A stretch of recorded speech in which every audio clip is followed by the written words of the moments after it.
Hi, wonderful people. How are you? Today we're going to talk about letting the light in, but not only within you, also directing it outside into polarity, into duality, into the collective. For everybody who is new here, my name is Kosta. I'm an intuitive speaker and writer, and I serve people by creating content like this, writing books, organizing retreats, work one on one with people. So, if you would like to know more, stay tuned to this channel, subscribe, like the video. That also helps for algorithm to kind of share my content along the way. And also, if you get intrigued by anything that you're hearing, or if you have questions, or if you just want to share your feedback, comment section is a great place for that, because from there, I actually choose what kind of videos to record moving on, meaning I get inspired by that because I want this to be a live thing. I want this to be a feedback.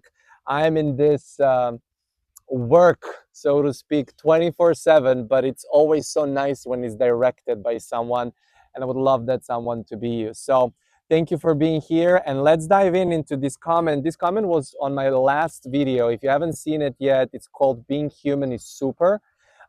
It was my leading theme in this conference with speaker Esther Hicks, that channels Abraham, and yes, there was a comment on one of the video on this previous video.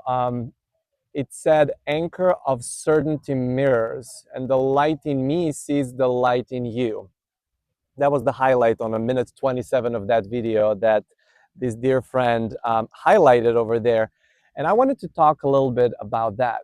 The difference between seeing it first in a frame of your mind, seeing it first as an idea, seeing it first as a possibility, and then having that as a necessary, obviously, first step.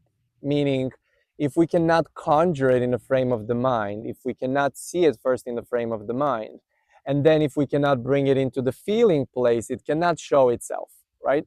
But the bottom line is it satisfying for us to just leave that light that we receive?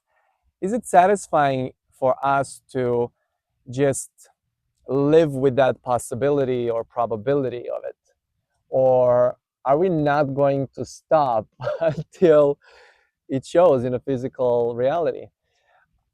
This whole concept about everyone creates their own reality, let me rephrase that. This truth about everybody creating their own reality is absolutely true, absolutely valid, and absolutely there. However, from our individual unique perspectives, we are also conjuring this collective reality too. And I find on my own journey over the years, especially over the last year, and I started using the word grounding. So the reality that I see for myself, let's say for me, my husband, our family, our little bit more extended family, friends that we care about, people that you care about, you kind of go, okay, well, everything comes from me. So I'm just going to pay attention and focus on me. Selfish first step, super necessary. And then, but there is then a little bit of a boundary or a bubble that creates around that. And what does that mean? That bubble is necessary to get to the point of certainty of the idea of what you want. And while you cannot create and insist and assert and impose and not even manipulate somebody else's reality, you can see it, you can feel it, it can live within you, and when it's fully integrated, it can show itself in the collective too. So, for example, your heart is wide open and you do not like the suffering that you see, or you do not like somebody in pain, or you do not like somebody being unhappy, right? Well, the first thing is like, mind your own business, get into your own lane, you do you, you get into the thing and let them go through whatever steps they need to go in their evolution. Absolutely true. But you also, if you do have an open heart, You don't have to stop at the boundary of your own bubble. Maybe that's a very good verbiage to use. Do you stop the light that comes to you? So you let the light in, but do you stop it at the boundary of your own bubble by saying, it's okay, you don't see it now. You'll get it if you want to. Keep at it.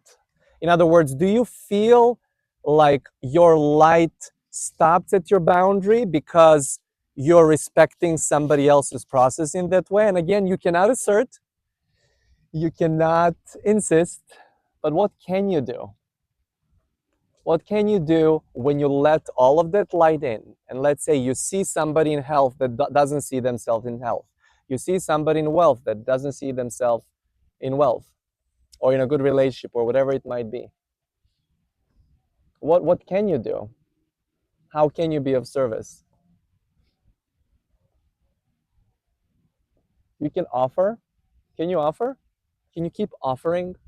What is your stamina of offering the light?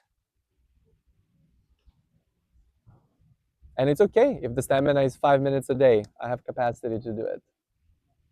10 minutes a day. I can do it only when I'm with a paid client. That's where I started. I can do it only on a retreat that I organize. Or I can do it just, 15 minutes with my parents. The first step of putting the boundary to create a bubble so you're sure you're receiving the light in, absolutely first step. And always something to check in with. But what when your bubble starts getting so full with light? What then? It has to leak, it has to ripple. Actually, it always ripples, even if you don't do that. However, what is your stamina of offering? Are you just, do you let this to non-physical to do? Oh yeah, they have direct access, so let them do their thing. Or do you offer within you, not because you have to, not because you're trying to save somebody, not because you are trying to change anything or anyone, but because offering that, first of all, feels good to you, and because you feel so sure, so certain in the light that's coming in, that there is no way that what you see in them does not come true. How about that?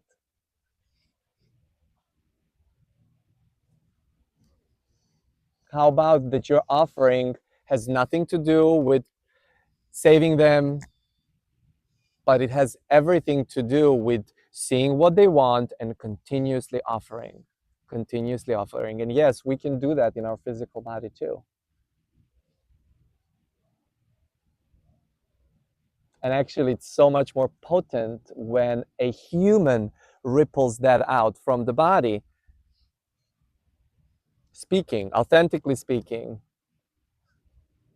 than when there is a distance, meaning, let's say, a channeled message, or let's say a book that's written, or let's say it's kind of like it's kind of like being that satellite dish for something, so it activates that light within them too. You cannot assert it, you cannot throw it, but as a friend wrote in a comment, the light in me sees the light in you. So let's go the step further. I see it, and then I see it in. I see it in physical manifestation. I don't see just the potential. When I work with people, knowing that's the first step, it was so satisfying in the beginning just to see their potential, knowing what they can do, knowing the probability. And then I was like, well, my job is just to let it be. But then I could not let it be. And I was like, why I cannot let it be? Why I cannot stop offering until it actually happens? And then when it happens, whether they're like a client of mine or a friend of mine or whatever, then I was like, oh, now this is satisfying.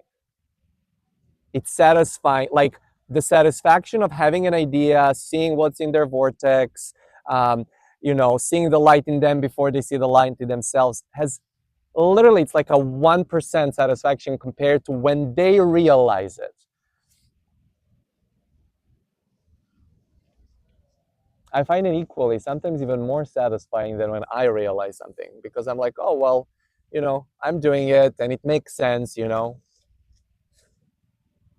I think this is the next step in our evolution. That creating the bubble was the first step. Stepping into one's power, the first step. And then for some of us, I'm not saying everybody is in on this, but I'm talking to you who are watching this video and staying until the end of whatever, 10th, 11th minute of this video.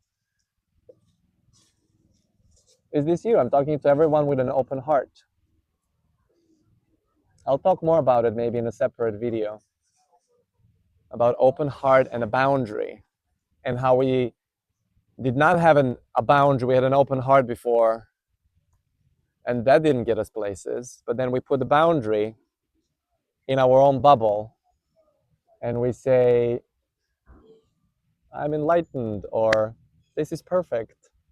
That's another whole video. Maybe I do that next. Maybe I do that video about open heart and a boundary and coping mechanisms.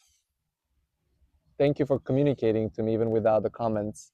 So I'm gonna actually go and record it right after. Write me, people. This is exciting. I've always wanted to be anchored enough that I can talk like this. I always wanted to be integrated, steady enough that I can do this. And as you are here and you're asking the questions, you'll learn more about it because stories will come up. But on this topic of letting the light in, not only within you, but when your bubble is full, allowing it to ripple out, that's a question. How much of a stamina do I have? And how much you can have, there's no limit. It's like 24/7 in this physical time-space reality is the capacity, right? And you can max it out. And yes, you can say if you want to, but for some of us, it feels ah, it's like such a fun thing to develop. It's like developing your own bandwidth of certainty. So I'll just leave you with that for now. I love you so much. Thank you for being here, and I'll see you in the next one. Bye.